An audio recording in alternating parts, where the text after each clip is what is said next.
Not quite done yet, but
Yeah.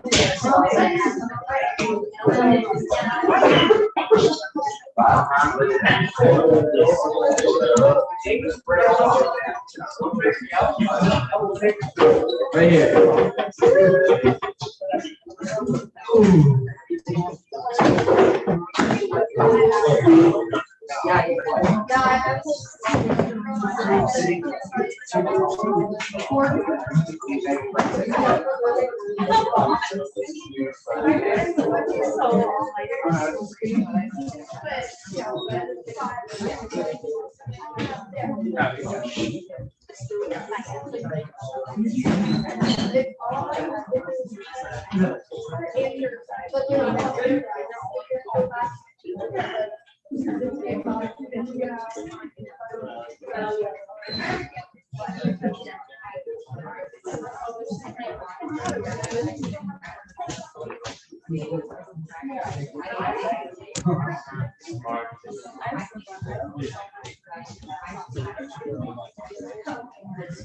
Okay, are we all?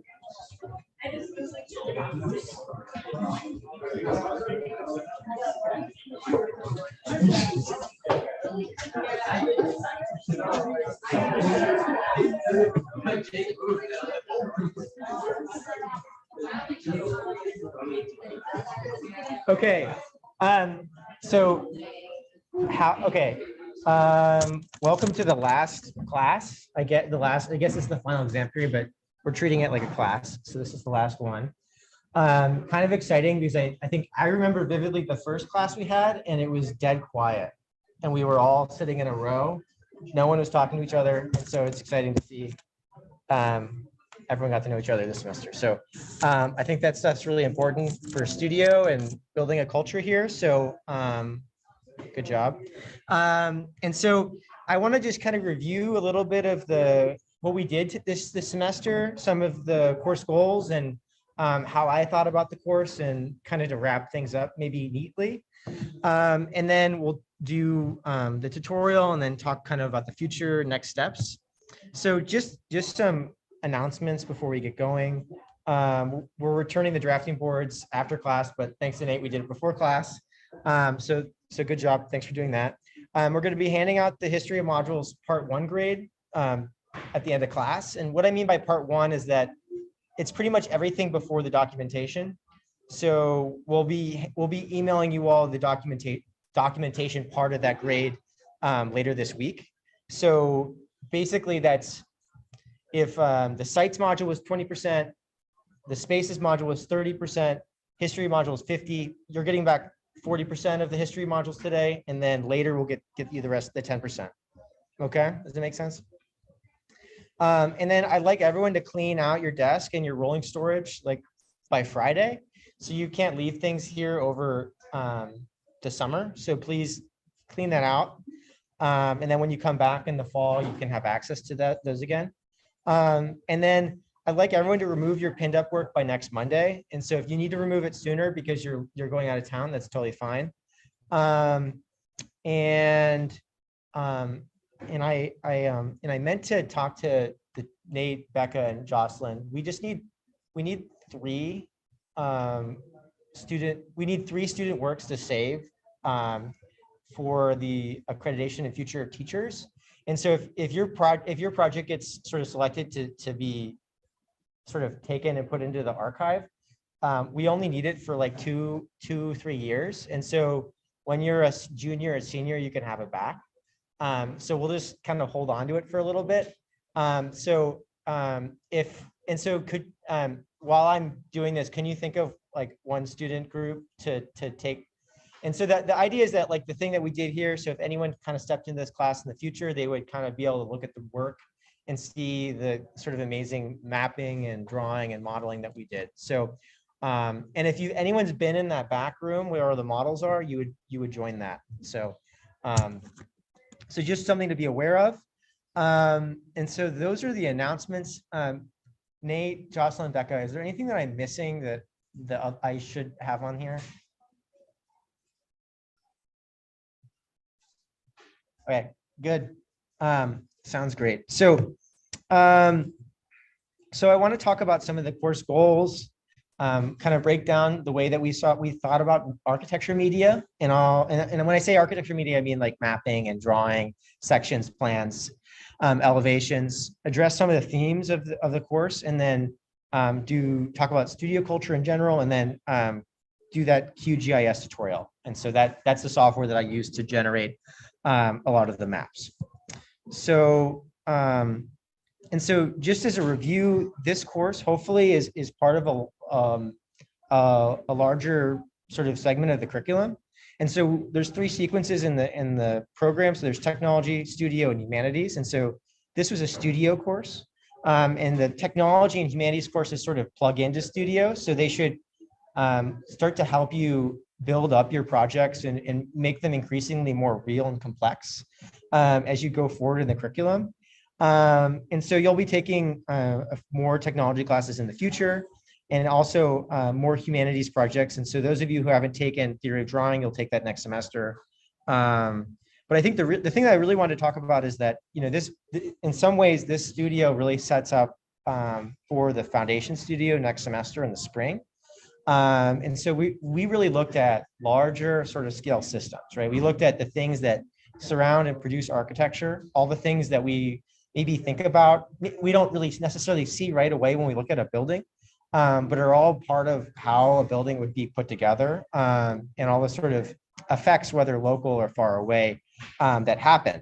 And so next semester, you'll be doing something similar, but it'll be more looking at material and formal properties of structures. And so I think it'll be sort of exciting, and then you'll end up in the building studio. And so I think this class, in addition with the one you're going to do next semester, is going to fit really nicely into setting you up to design a building. And I think the other thing is in after the building studio, you'll start the research studio in your junior year, or your 3rd year. And that is going to be also really similar to what we did in this class, where we'll be investigating something for a whole semester in great detail. Just like we sort of investigated the quarry and we investigated the warehouse districts in Sioux Falls in really, really big detail. And all of you had very unique research interests that you identified in those places and you brought forward.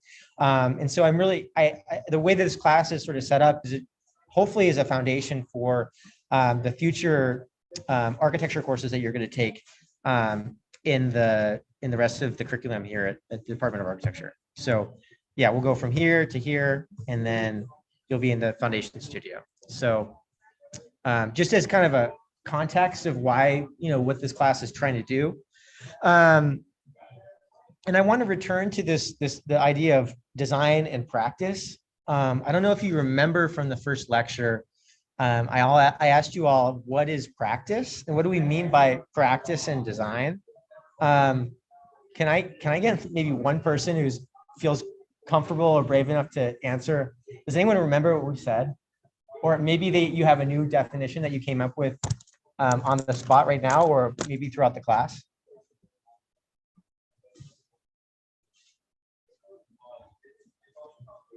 Doing something over and over again. Yeah. Until you're good at it or you get better at something. Yeah, exactly. Yeah, thank you, Yuri. I think that's a great answer. It's about repetition. But there's also another element that I think is important that, is that you're not just doing something over and over again, but you're doing something,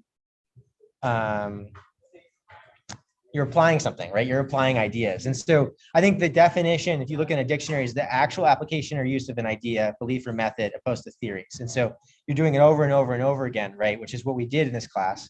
But it's also applying ideas and a theory of architecture, right? So we're thinking about drawing, we're thinking about what drawing does, we're thinking about media, we're thinking about this idea of maps and information and collecting it, and then developing into an idea or some sort of proposal, which we all did this class. And so thanks, Yuri, for the answer. And I think that's exactly right. And I think, I guess I was kind of getting a kick out of looking at this again, but we talked about how it's an action, it's an application of an education, methods and strategies, it's collaborative, it's iterative. You do it again and again, right? You practice it like a sport or music. And you build it up over time. And so you're not going to be good at it immediately. And I think even just like seeing the trajectory of all your work from the first module to the last, the improvement, I think across the board for everyone was really exciting to see and really amazing. And I think you all should be really proud of that. And I think, that one of the exciting things about being early in your education is there's a lot more left, right? There's a lot more to discover. And I think there's also a lot more mistakes you're going to make, right? And I think one of the things I think came up in the super thing that on Friday, for those of you that stayed the whole time, was that one of the things about I think Levi was saying about professional practice was that it's really important to fail fast and fail quickly because you just don't have that much time. And I think hopefully this class was of a chance for you to experiment and make mistakes and hopefully learn from those. And I think that not necessarily being, mistakes not being a problem, right? I don't think we really encouraged using the eraser unless there was something really detrimental, right? And I think Fernando, you stepped on your drawing, and that sort of footprint really made appearance in the final program that you proposed, right? It was one of the model elements was that foot. And I think in some way, I think the mistakes that we make become part of what we learn and what we do, and not necessarily something to be ashamed of, because I think they're all chances to learn. And sometimes mistakes are like happy accidents, right? And then hopefully practice, leads to accomplishment, right? And so the amount of work that you all produced, that's all sort of, I think it's really amazing to see it all up at once. And while it's all very similar, the format's the same, we looked at the same places, the diversity of work, and I think Jake, you mentioned this at the super thing, was really amazing. And I think that is something that is really exciting. And I hope you all learned a little bit about this creative process, right? That especially when you start a project, you start something new. And can everyone see this, by the way? Okay. That it's not always going to be super clear from the beginning, right? If you knew what you were going to make at the beginning, it would take you maybe a day, right? Versus sort of struggling and thinking through ideas and having sort of difficulty. And I know especially in this last module, there's a lot of you that were sort of coming and going, right? There's moments where you were like, I have a lot of confidence. There's moments where I don't know what I'm doing. And hopefully that kind of waving is part of the design process that you'll sort of be able to understand and kind of develop wisdom on as you do for more projects later in your education or beyond, right? That the sort of uncertainty of design isn't something to be afraid of, but something that can be exciting, right? And there's a lot more opportunities that you can make as you start to refine and clarify. And I also wanted to kind of go back to this initial exercise that we did with the pencil, right? Which was trying to introduce a lot of the themes of the class. That the pencil is this tool that we use to draw, right? It's like a extension of our brain and of our body, right? We're able to mark a piece of paper. And it can be sort of an extension of our memory, right? We don't need to store everything in our head. We also don't even need to do all our thinking in our head because we have a pencil and a piece of paper that can also facilitate in connecting ideas and discovering things and building up and starting to, do that thinking, do that work for us or with us, right? In addition, we also started looking at how the pencil is not just is a material, construction. It's an object of design, and it was designed. It's an implement, and it has materials from all over the world, right? I think rubber came from Africa. Some of the graphite came from, I think, Australia. The paint came from parts of China, and the wood came from parts of the United States, and they were all assembled, I think, in somewhere in China, and then shipped all the way here to Brookings, South Dakota, right? And so, understanding that these objects aren't necessarily static, right? But we may perceive it as a single object, but it has a huge footprint in terms of where it comes from in the world, the role of design, and its ability to sort of inform how we work and how we think. And so thinking about design, I want to jump, because I don't think I talked about this at the beginning of the class, but I think design is a really challenging word, right? If you look up the dictionary definition, which I'm including here, it's a plan or drawing produced to show the look and function of workings of a building, garment, or other object before it's built or made, right? And so we could probably say, yeah, that makes sense, right? That's an okay definition, but I think it falls short in a lot of ways, because I think if design is just developing a plan or drawing to show something, I think it starts to not acknowledge kind of the role that design plays in both architecture and in the world, right? And I think these words like design or practice, I think practice is a little bit easier of a word than design, but design is a really big thing, right? And we find, we're an architecture department within the School of Design, right? And this School of Design umbrella has interior design, it has graphic design, it has studio arts, architecture, right? All these different groups of people. We're all different disciplines, right? Different groups of knowledge that are exploring design in specific ways. But we all do it really differently. And we all think about it really differently. We all have different origins and legacies. And I think those are important to acknowledge. And I think it's also important to be specific about our words. And I know, we looked at tons of words this semester, right? We looked at program, we looked at assemblage, we looked at material flow, we looked at like procession, and all these different words, right? And it becomes really important that we're specific about what those mean, because if we say design and we all mean something different, it's really hard to talk about it, right? But at the same time, when you get something so specific here, there's no ambiguity, right? There's no room to maneuver. And so I kind of wanted to talk a little bit about design, just because it's, I think something that's really interesting. And here's another definition. And this is when it's used as a verb, right? Because it's both a noun and a verb. To design something, right, is to decide upon the look and functioning of a building, garment, or other object by making a detailed drawing of it. And I think this one gave me a little pause, because if designing is just designing the look of something, right? I don't know if that is something that we would all agree with architecture, especially when we think about, when we looked at the courthouse in the warehouse district, and we see it as a work of design, right? A work of architecture. And then we also have to acknowledge, that the impact of that design, right? That it had to be mined, right? It had to be extracted from the earth. It had to be chiseled down into those blocks. It had to be transported. It had to be put in place, right? Then it had to exist, right? And then its initial design was for a courthouse, but then it's now a museum, right? And so there's all this long history of how that project came to be. And I think to just describe that as, the look or functioning of it, I think is a little reductive, right? And so, and I think when we think about design, we can't just think about it maybe at the scale of an object, like when I was talking about the pencil, but we have to think about it in a really large planetary scale. And I wanted to read a little bit of an excerpt from this book called Are We Human? Notes on the Arcology of Design, which is by Beatrice Colmina and Mark Wigley, who are really fantastic writers in architecture.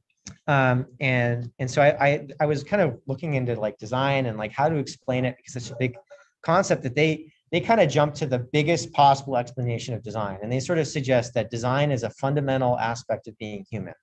And so I wanted to just read a little bit of the book. And so they say humans have always been radically reshaped by the designs they produce, and the world of design keeps expanding.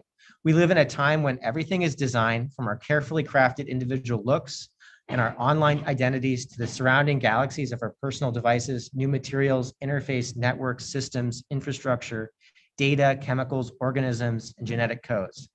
The average day involves the experience of thousands of layers of design that reach deep into the ground and outer space, but also deep into our bodies and brains. We literally live inside design, like the spiders live inside their webs constructed from the inside its own body. But unlike the spider, we have spawned countless overlapping and interacting webs. Even the planet itself has been completely encrusted by design as a geologic layer, right?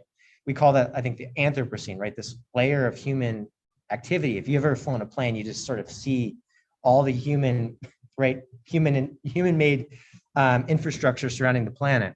And there's no longer an outside world of design. Design has become part of the world. And design is what you're standing on. It's what holds you up. Every layer of design rests on another and another and another. To think about design demands an archaeological approach. You have to dig. You have to dig into the ground, underground, beneath the seabed, deep into the earth. Dig into the things sitting on the ground, buildings, cities, treetops, antenna. Dig over the ground, air, clouds, and outer space, right? We can start to see this drawing here with showing satellites all the way down to the reservoirs of water underneath the earth.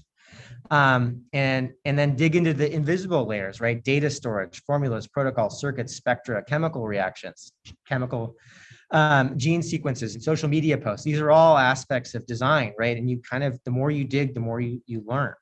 And especially when you dig, you start getting those fiber optic cables. And here's a map of all the global shipping lanes. And so when we start to think about design as a form of projection to shape something rather than to find it, to invent something and think about the possible outcomes of that invention, the endless reshaping and speculation of possible outcomes is very uniquely human, right? We're able to project something and sort of fill in the blank, right? And so Wigley and Colomina suggest that design is the most human thing about us. Design is what makes the human. It's the basis of social life, from the earliest artifacts today to the ongoing exponential expansion of human capability. Human radiates design in all directions. The imprint of humans is in the land, the oceans, the atmosphere, the plants, the animals, the organisms of every kind, chemicals, genetic makeup, and all the frequencies of the mainly indivisible electromagnetic spectrum. There is no water whose temperature, movement, and chemistry has not been affected by design. No air is unmarked. There's hardly any dimension of the natural world that has not been affected by human activity. Most of the Earth's surface has been massively transformed through urbanization and agriculture. There is an ever-accelerating reduction of biodiversity through the devastation of countless species and lost habitat, overfishing, overhunting, industrial chemicals, pollution, invention of new species in plants and animals through genetic editing, and then also through climate change by burning fossil fuels. The designs that mark human life are not just cultural and technical artifacts, but eventually make their way into museums. They are the precarious movement of people, biodiversity, global flows of information, holes in the ozone layer, and then microplastics diffused throughout the oceans and now just recently discovered in our own bodies. These things are everywhere in the air, the soil, in our bodies, and even in space too. And so we no longer just move across a very thin layer of skin on the earth, foraging resources or acting lately on a vast stage. We now encircle the planet within a layer of all these techno-cultural nets, right? This image on the right is showing the critical zone, right? The zone that humans sort of inhabit in life, right? Rock, water, soil, organisms. And I think that can even extend all the way to the thermosphere with satellites that start to incorporate or direct us around the city, right? We all use Google Maps, right? So we're all coordinating with satellites on a daily basis. And so I think the thing that I really wanted to emphasize about this is that humans are malleable and indeterminate, right? And so we design space, we design things for ourselves, right? We design buildings for us to occupy, but the impacts of those designs also have an impact on on who we are as people, right? And so the design of the world is also the design of us. And so if you think about all the routines and rhythms that we have today, because of cars, because of cities, of airplanes, of internet, those are all the things that are changing the way that we relate to each other, the way that we relate to the world. And so I think it's important when we talk about design is this sort of giant web of relationships, right? That as the world becomes more designed, or there's more things that humans are involved with, it also is designing us, right? And so this, I think this great quote from Donna Haraway that there is no becoming, there's only becoming with, right? So as the earth is changing, we are changing too, right? As we change, everything else around us changes. And so you're probably like, what does this have to do with architecture? And so I think one of the things that I wanted to challenge about this class, and the reason why I think it's important, is that I think if you Google architecture, this is Google Images, you're just getting a bunch of buildings, right? And I think this is a valid, way to think about architecture. But I wanted us to, and especially this semester, to expand that idea of architecture, right? Expand that idea of design, to not think about these buildings as just objects that exist within, whatever the little site that we decide is, but to think about these in a large scale, and that these buildings are not just products of one person or a single local place, but it's a product of vast networks all around the world and huge teams of people. I guess there was a lot of work this semester. I mean, did anyone, I guess, who felt challenged in some way this semester, right? Yeah, so I think everyone raised their hand, which I think is great. And so imagine designing a whole building, right? The amount of decisions that you make, the amount of people you have to work with. And I think Federico said this at the super thing that I thought was really interesting, is that there's no, what was the word?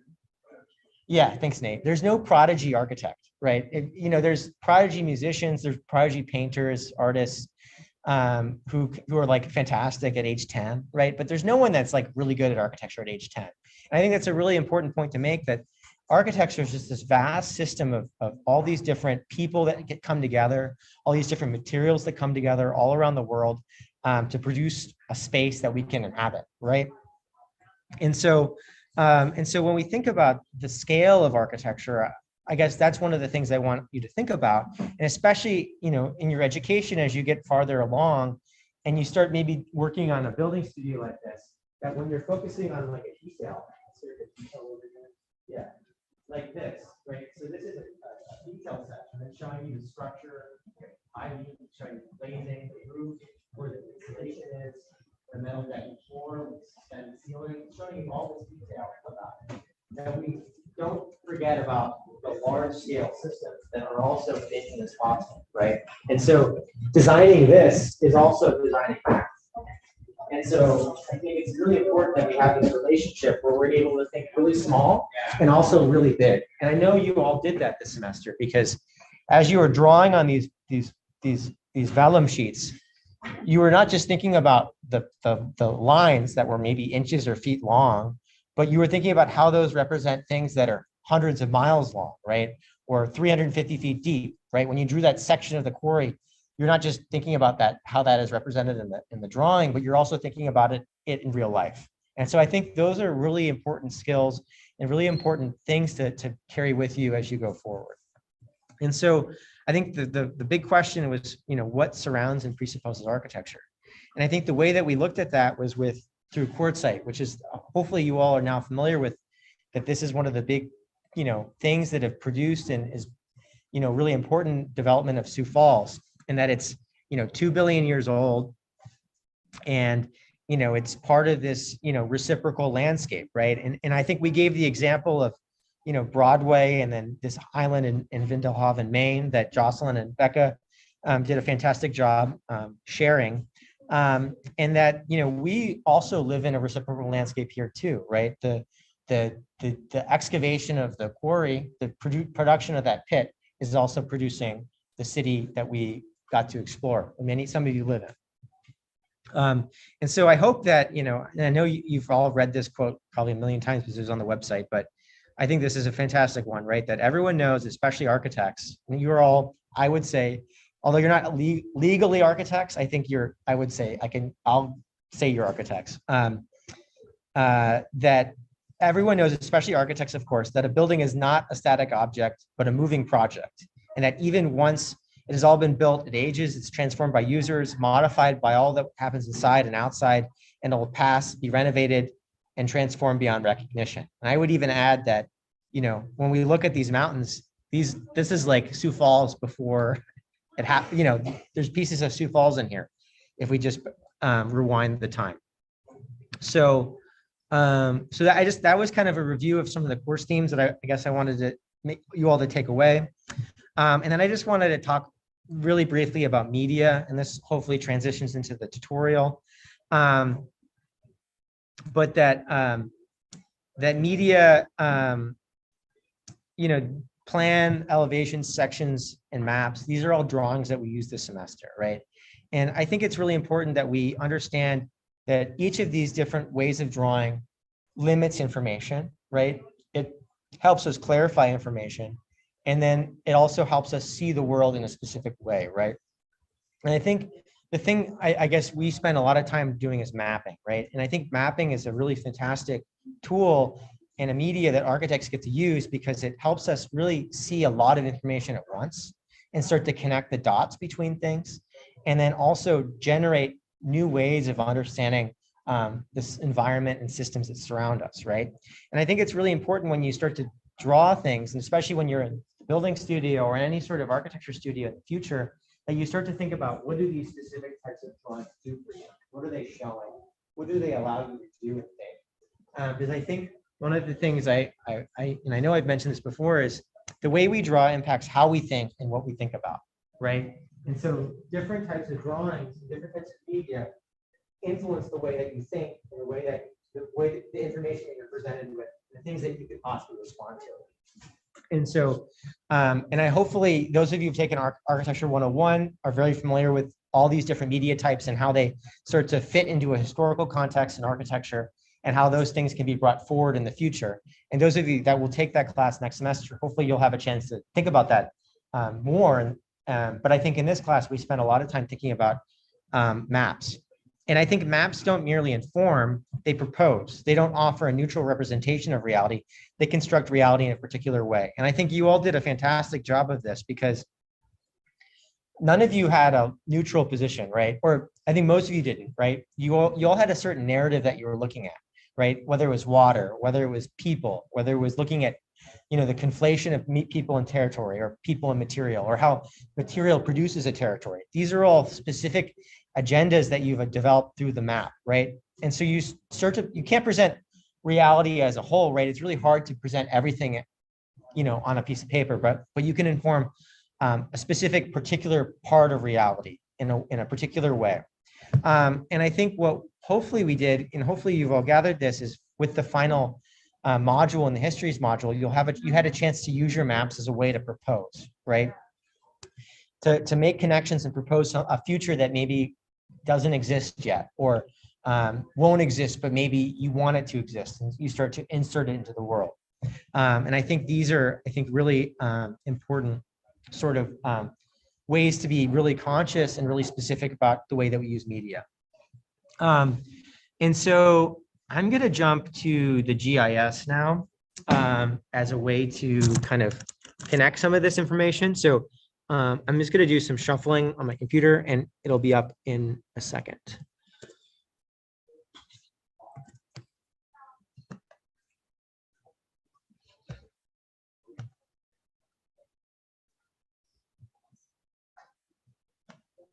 Okay. So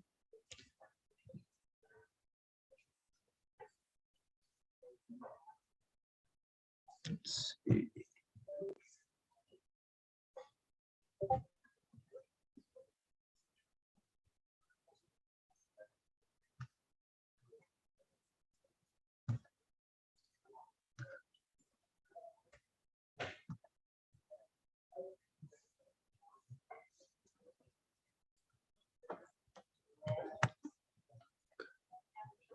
So, okay. All right. Me. Okay. Can everyone, is this still showing something? Okay. So you can see my face here. I'm recording this just so if you want to look at this in the future, you can. And so I'm just going to share the screen.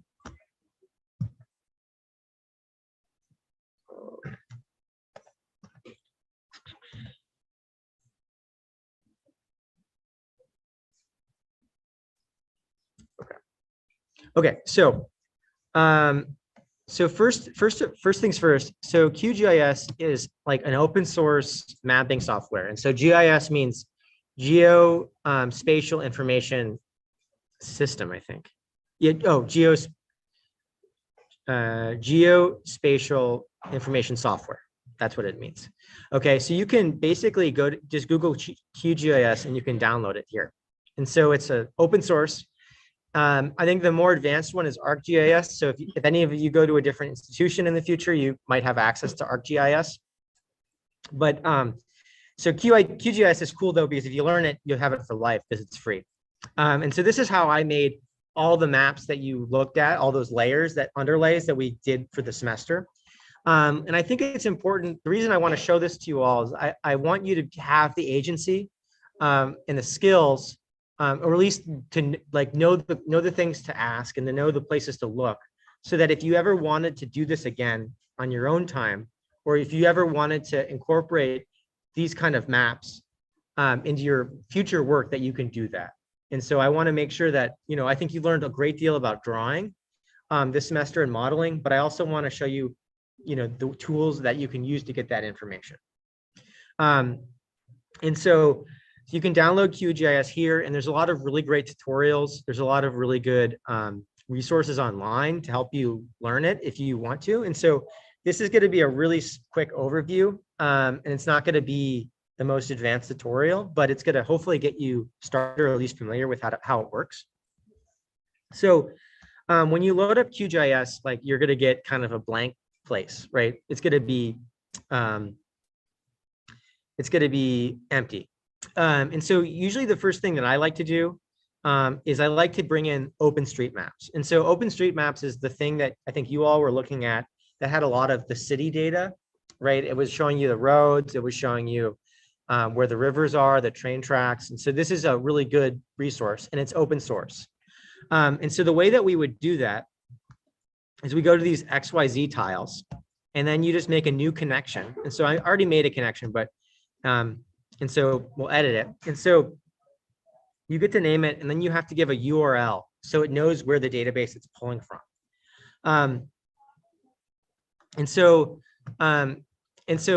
And if you Google how to add OpenStreetMaps into QGIS, it'll give you this tutorial, which is really helpful.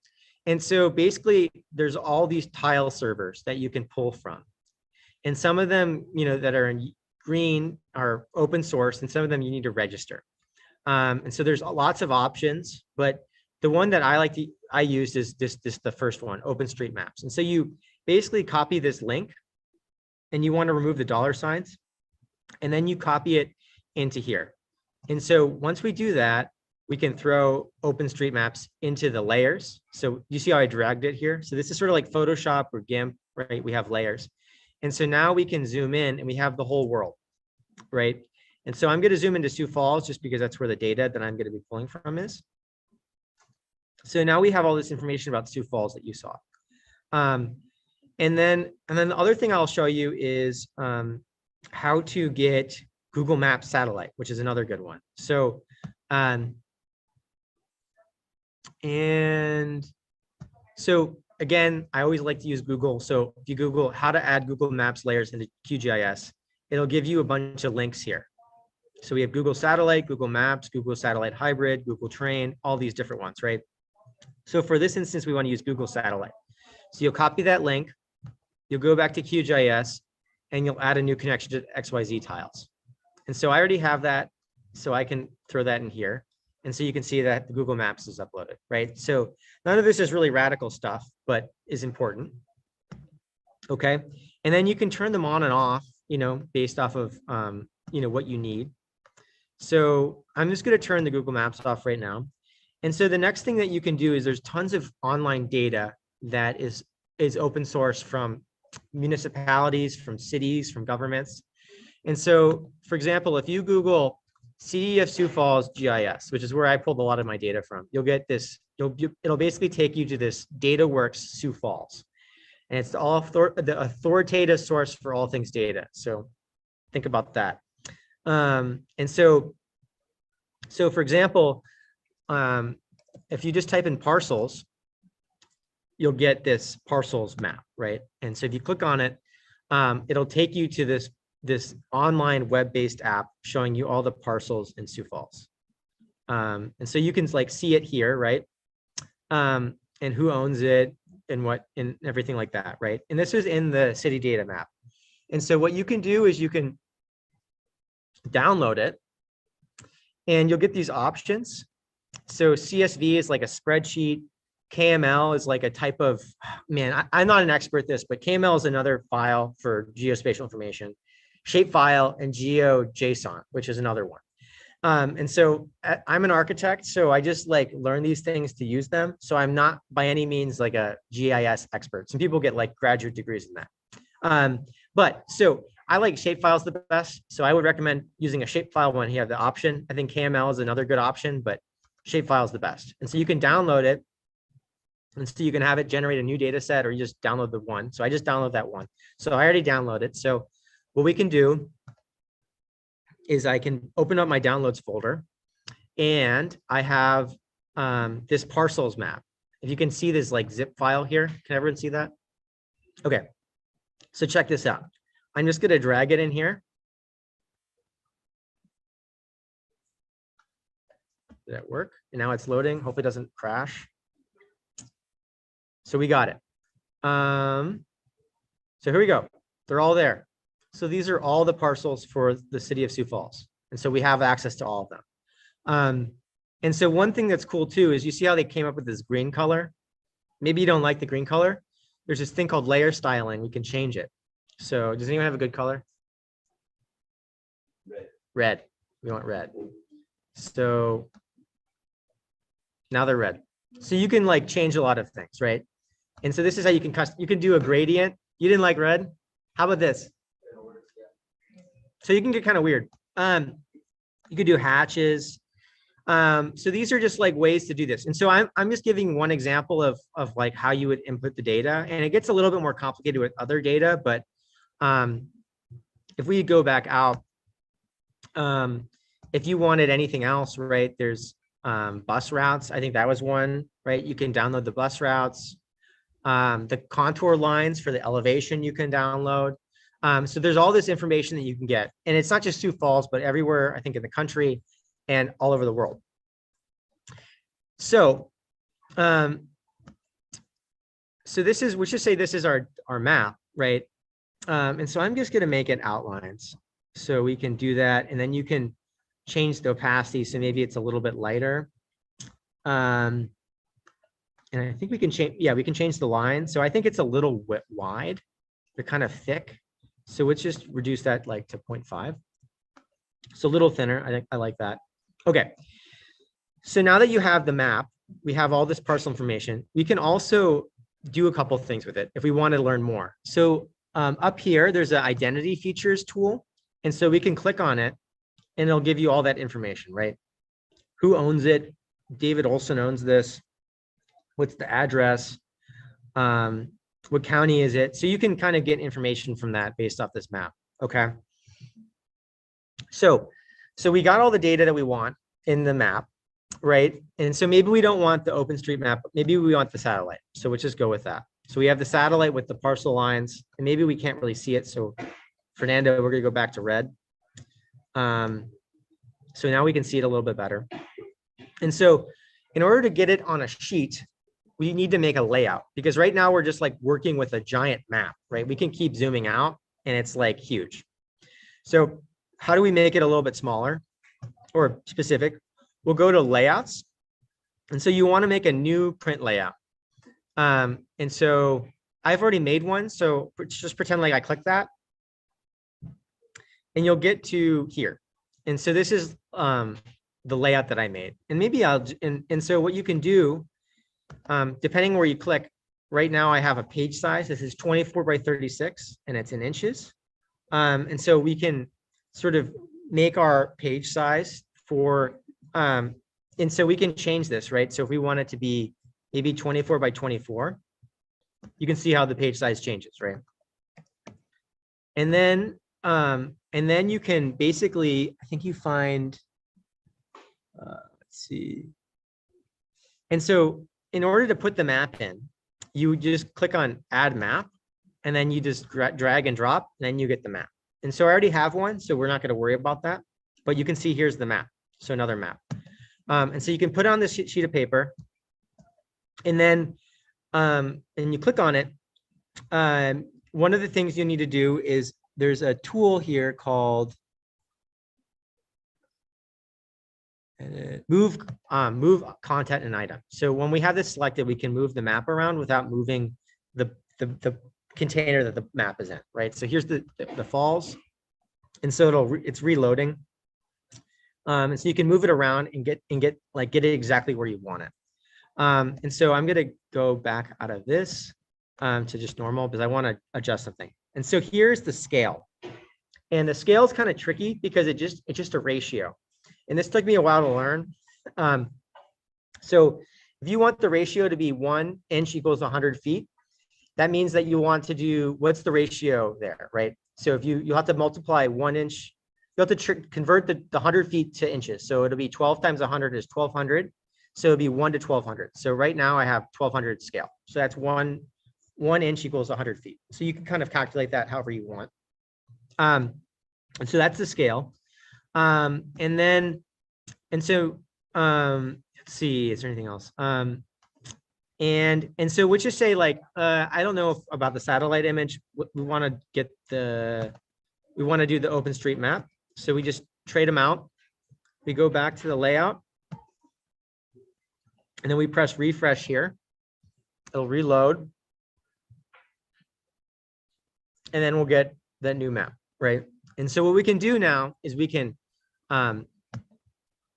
export this as a PDF, export this as an SVG, which is just like an image that is vector based, and we could print it. And so you can always print it as make it as a PDF and then print it from there too. And so this is the process that I went through to get all the layers that you drew over this semester. And so I'm not expecting anyone to understand or be expert at this after this. And I know this is a lot, but it's really not that hard to do this. It just takes a little bit of Googling and finding the right layers that you want, and then throwing them into the map and sort of troubleshooting, okay? And so this is like, I think, a really good way to start to bring in this kind of information into any sort of project that you're working on. So if you're designing a building and you want to kind of know what's around the building or kind of do a similar process to what we did, this is a really good method to do that. And if you talk to Nate or Becca, they both used a lot of mapping in their final research project in their 6-year studio to sort of incorporate with a design, or I think in Nate's case, the design was the map, right? Understanding the different sort of ways people occupied a space. And so this is really valuable things to know. And we'll play into hopefully your future education. So does anyone have any questions about this? I know this is kind of a lot, but I wanted to show you how easy it is, and like that any of you can do it, and that this is the software to do it, and that you can use Google to figure out anything that you need to figure out. Okay, awesome. So that's that. And so I'm just going to go back to this because I think I have like one more slide. Okay. And so I wanted to just talk just a little bit about Studio going forward. I think Studio is a really important space, not just for your education or your career, but it's a really productive space to be around other people, get feedback, work on things together, have your own personal space. And I know there's like, I think, and so I wanted to kind of give advice, and also sort of in the context of like, I think things that are happening this semester with, with the letters and is everything okay? Sounds good. See you, Nate. With the context in that I think studio is a really valuable space that we have. And I think in some ways, the environment that we work and the environment that we learn in some ways is something that has as much of a role in the work as us as individuals, right? And so I think it's really important that we think about this studio space and your collective educations is something that you need to advocate for. And that is something that, is something that you need to take ownership over, right? And so I wanted to, I guess, give some advice just about going forward with the studio and thinking about, architecture education. And this first one came from Nate. Is his idea, and I think it's a good one. But I think the first thing that you can do is the first thing that you can focus on is doing good work, right? Regardless of anything that's happening, if you do good work, you're going to be in a good spot, right? And so I think that's one of the first things to work on, right? And I think the other thing is it's your education and you should explore your own interests, right? And so if there's something that you're interested in, this is a really good time to explore it because you have the library, you have a lot of access to resources because you're a student. You also have access to professionals and experts. People like to listen, like to help students out. And so if you ever had a question about something, you can always reach out to like a person in a firm or another teacher and say, you're a student, you have this question, how can they help you or could they answer it? Most people are more than happy to. And I think being a student is a really great time to sort of leverage a lot of your resources. And I spelled this wrong, but I think the other thing is to advocate for education, right? That these things are not, that you should have a voice in it, right? And if you feel like you're not, you want to make sure that, the education you're getting is the one that you want, right?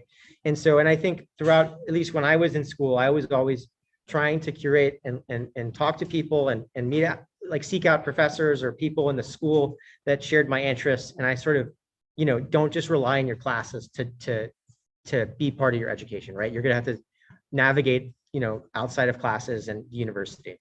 And then I think the other thing that I just want to leave with is to think collectively, right?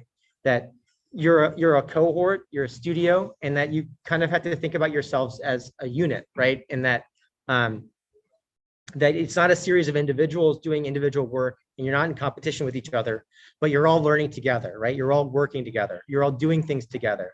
And so the success of one of you is the success of another. And so I think I just want to encourage you all to share your knowledge, share your resources, share your ideas, and be very collaborative. Because I think I think when you work in the firms, I think a lot of firms aspire to this environment, right? And it's really hard to do in a professional setting, right? Because you have hierarchy, right? But you all are on equal set footing, right? You can all explore things equally. And so I think this is something to really cherish. And I think, thinking that you're all in it together, I think is really important. So, that's like my last slide. And so I just want to, so as you know, this is my last semester here. So it was really a pleasure to have you all this year in ARC 101 and then in this class. And it was great to get to know all of you. And so I just want to leave, if you have any questions about anything, architecture, your education, internship, jobs, graduate school, letters of recommendation, whatever you need, just please reach out to me. This is my personal email. And so my school email is going to go away. And so if you ever want to ask me anything, I'd be happy to be a resource. And you can always Google me. I think if you Google Drew Smith Architecture, I have a website, which has my email there too. But yeah, so that's it. And so I'll go back to those announcements just as a reminder. Just clean out I think it's just clean out your desk and your storage box by Friday, and then take down your work by Monday next week. And yeah, so thanks for the great semester. And then thanks to Becca and Jocelyn, I think, who were a big part of, and Nate as well, who were a big part of this class and the teaching. And yeah, so I hope you all have a good summer, and I'll be around for a little bit longer if anyone has any specific questions. And then Becca and Jocelyn, could you help pass out the grades over the table? And you'll get emails with the rest of the grade with the the documentation part of the histories module. So, all right, thanks.